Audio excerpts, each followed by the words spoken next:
Hello, everybody. I'm Jonathan from Boredom Sated, And I'm Boris And from I'm Boredom Boris from Sated. Boredom Sated. and today we are going to continue our creature uh, comparison video set. The creature we're going to compare today is a Spectre. When a lot of people think of a Spectre, they're thinking of a confused undead that died in some terrible way. Or Hal Jordan from DC Comics. Or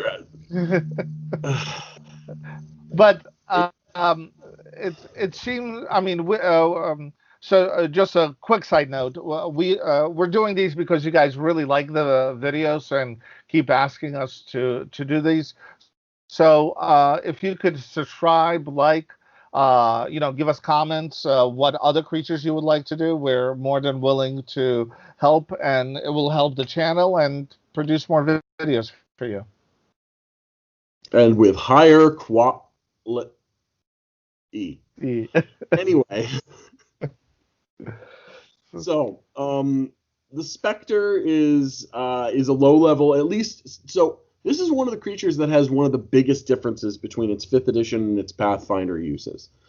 Um, the first time I thought of one in Pathfinder 2, they are like a high single digit CR creature. They have a lot of pretty powerful abilities.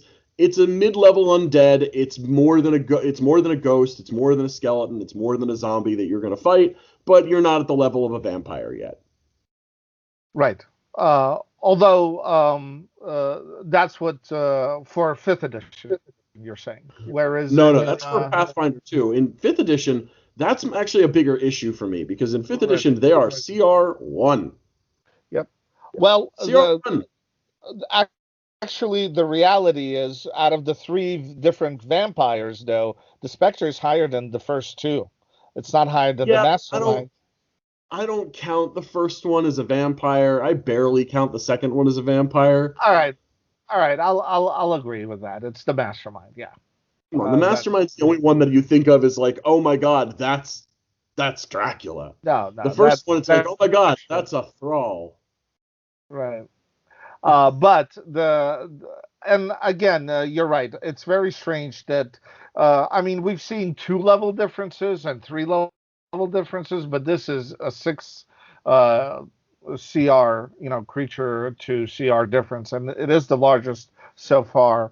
And it's really strange because the Spectre, actually, in all the previous editions in fifth edition, was a pretty powerful creature. So, what does the Spectre do in D&D? Obviously, we're talking about fifth edition. It is a CR1. Its only ability is its only physical attack or only attack is a life drain that does 3d6 necrotic, which for CR1 is very powerful. It's incorporeal, so it can travel through stuff, but if it stops in something, it takes damage, which is kind of weird. However, the Spectre is a very powerful enemy for a CR1 party, for especially a first level party, but really it should be at least a second level party fighting this, because it's resistant to, let's see, what is it? Acid, electricity, fire, cold, and non magical weapons. So non magical bludgeoning, piercing, and slashing. It's immune to poison, and what else? Immune to poison and necrotic. Oh my god, that doesn't make any sense. And conditional immunities are many. So for a CR1, it's like a truck. Its one true weakness is the fact that it has a sunlight weakness. And if its sunlight weakness gives it disadvantage on its attacks rolls, unless and disadvantage on the attack rolls and something else. And on any perception checks that rely on sight. So it's essentially a creature that has like the dark vision issues, like an orc, things like that. Right. Right. Um, Um, and in and fifth in edition, I fifth mean, in edition, I mean, Pathfinder 2e, it doesn't have any weakness to sunlight. It has the same immunities that you mentioned, pretty much. It does have a resistance 5 to all except for force, ghost touch, or positive. and double Yeah, resistance if it's non-magical. which Uh, makes perfect sense. right. It does have a frightful presence aura within 30 feet, and it's very interesting that one of its it does have a sunlight powerlessness, not not a weakness. It's clumsy too and slow too for as long as it remains in sunlight. That's basically the Yeah. same. I mean, and the thing is that the resistance, as opposed to the like resist 5 all, as opposed to the way the resistances are done here, there's so many of the abilities that it's resistant to, so it might as well be resist 5 all, Yeah, except for things you've said. I right. always like the double resistances in Pathfinder 2, especially to non-magical effects if it's a ghost or something like that. But that's just Right. something that D&D didn't do. So I'm not gonna fault them for it. It's just something that they didn't want to put into the rule set. Right. And again, Pathfinder 2E adding a little bit more of a role playing and interesting aspect to the Spectre, giving it pain starvation. If it hasn't drained somebody or touched somebody with a negative touch for a month, it becomes feral. It switches alignment from lawful evil to chaotic evil. It loses control of all its thralls, and we'll get to the thralls, which make it really powerful for a for a creature 7. And it's just starts searching out to appease its hunger.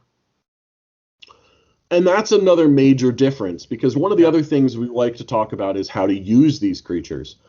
In Pathfinder, you'll see you've got the role playing aspect there of a hungry specter, and maybe the thralls that have been let loose attack a town because of the fact that they are not being controlled by anyone. Or perhaps the thralls are just released humans who are now just confused as to what they've been doing for the last several months or years. Yep. So you've got that whole aspect, and that also makes the fight much more fun. Whereas in fifth Right. edition, it's a CR1. It's a Yeah. crazy ghost. It's a crazy Yep. ghost without the ghost stuff. Right. Blah.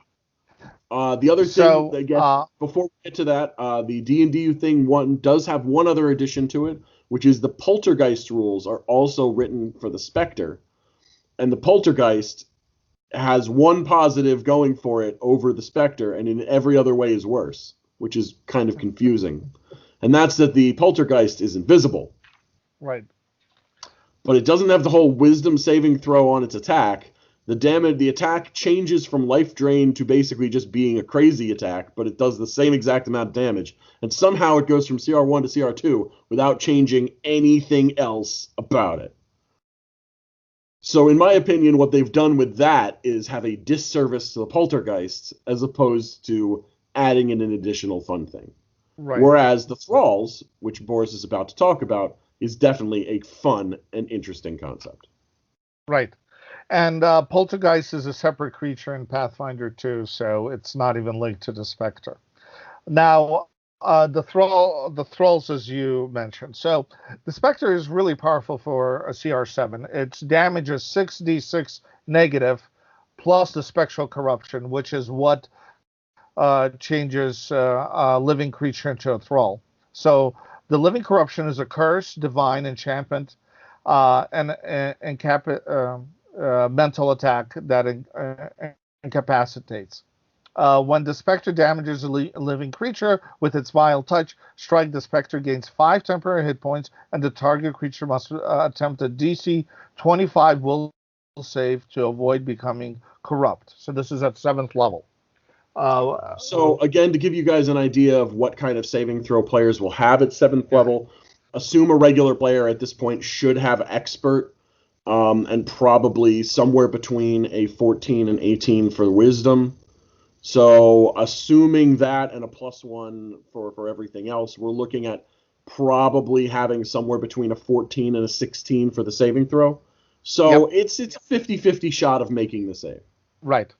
And so on a critical success, the creature is unaffected. But it is affected on success and lower. Creature is stupefied 2 for an hour if it succeeds, which is horrifying for wizards. uh, On a failure, this is where the thrall starts kicking in. The creature succumbs to the corruption and becomes a spectral thrall. The creature is controlled by the Spectre, obeys the Spectre's telepathic or spoken orders, though a Spectre thrall does not obey, obviously, self-destructive orders. But it can be told to attack its friends. It can attempt a new will save at the end of each of its turn. On a success, it is no longer controlled by the Spectre, but becomes stupefied 2 for an hour. But it can hit multiple creatures, so even though it could lose control of you every round, it regains control of somebody else. And then on a critical failure, as failure, but the creature remains a thrall for the Spectre until the curse is removed or until the Spectre succumbs to pain, starvation. It can't attempt a new will save to recover on its own. Cannot attempt. Yeah, which is very powerful. Yeah. Obviously, if the Spectre wanted to get a bunch of thralls that could stay there for a very long time, you go against some low-level characters, you make it critically fail its saving throw, and bing, bang, boom, you got yourself an army. Right. Which, I mean, the critical failure, based upon what you said, it's anywhere from 20 to 30% chance that any one person would critical fail. On average, again, Yeah. on average, you probably only critically fail as a appropriate level player fighting it. You won't probably only critically fail on a 1 or maybe a 1 or a 2. Yeah. But So, however, the definitely main don't thing, don't fight it if it's 1 or 2 levels higher than you. Oh, yeah, yeah. If you want to know anything about that, I've done a video talking about what happens when you fight against things 3 levels higher than you, and basically what happens is you die. Right. But And watch it for more technical details if you're right. curious. And I think this is one of the few creatures that even 1 or 2 really increases its difficulty significantly. Yeah, the thing that I have to ask, though, at this point is, when you think of a Spectre, is that what you think of? A creature that has enthralled people and things like that? I think of more of a ghost that has gone crazy and is basically just kind of attacking anything in its area because it's pissed off. I agree that I think they made a Spectre as a mid-level key boss for somebody to aspire to defeat as they're progressing from level 1 to 7. Well, see, what I'm thinking it's someone who it's a creature at this point, Right. for the Pathfinder 2 version, not for what I think of as a Spectre, but it's a creature that has basically taken over like an old manor that is haunted, and people come to check to see if they can get rid of the hauntings, and this is the big boss of that haunted Yeah. manor. Right. No, And I again, agree. I think about a Spectre. I don't think of that. So, although I love the creature in Pathfinder 2 a lot, it doesn't make Right. any sense to me. So I actually kind of like the D&D one. I would say I like better if it wasn't for the fact that it's freaking level 1. Right.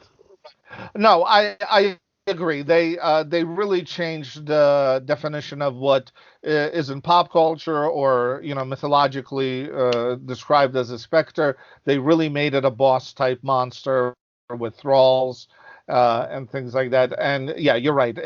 It's they went too far on the powerful power gauge for the specter, whereas D&D went too low. Well, here's the thing: D&D went too low for level, but if you had a first level party go up against that thing, they're dead. They're so Yeah. dead. Yeah. There's Yeah. no question. You have 6 players go up No. against that thing. They're gonna die unless they get Right. ridiculously lucky. Yeah. Like half of the players will get one-shotted. Right.